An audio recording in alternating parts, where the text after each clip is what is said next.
حضرت جبریل علیہ السلام نبی پاک صلی اللہ تعالی علیہ وسلم پر شب برات میں نازل ہوئے اور عرض کیا کہ اے محمد صلی اللہ علیہ وسلم، اس شب میں تھوڑی سی توجہ کیجئے، مجاہدہ کیجئے، عبادت کیجئے، اس رات میں حاجت پوری ہوتی ہے۔ پھر دوبارہ جبریل آپ کے پاس ہے اور عرض کرنے لگے، اے اللہ کے حبیب،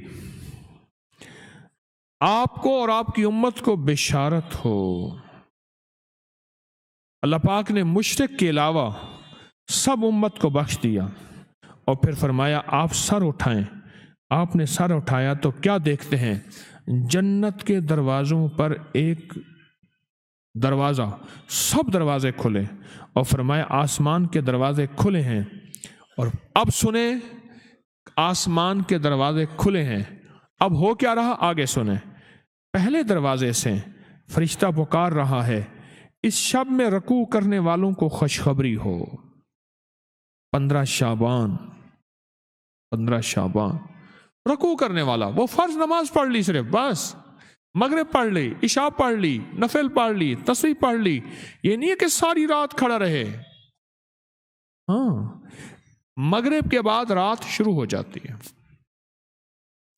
اس شب میں رکوع کرنے والوں کو خوشخبری ہو۔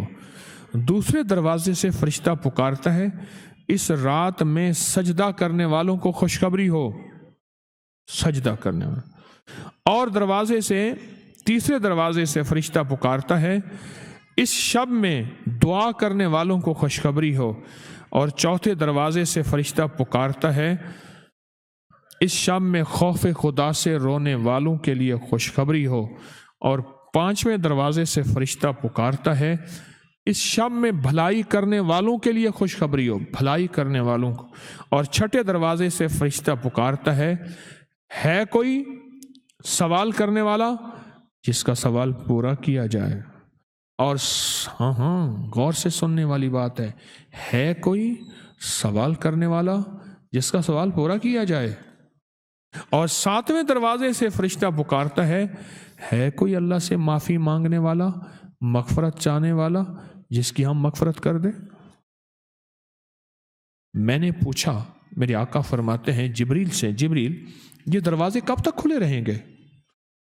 تو جس نے کہا طلوع فجر تک، طلوع فجر تک، جب فجر طلوع ہوگی اس وقت تک دروازے کھلے رہیں گے۔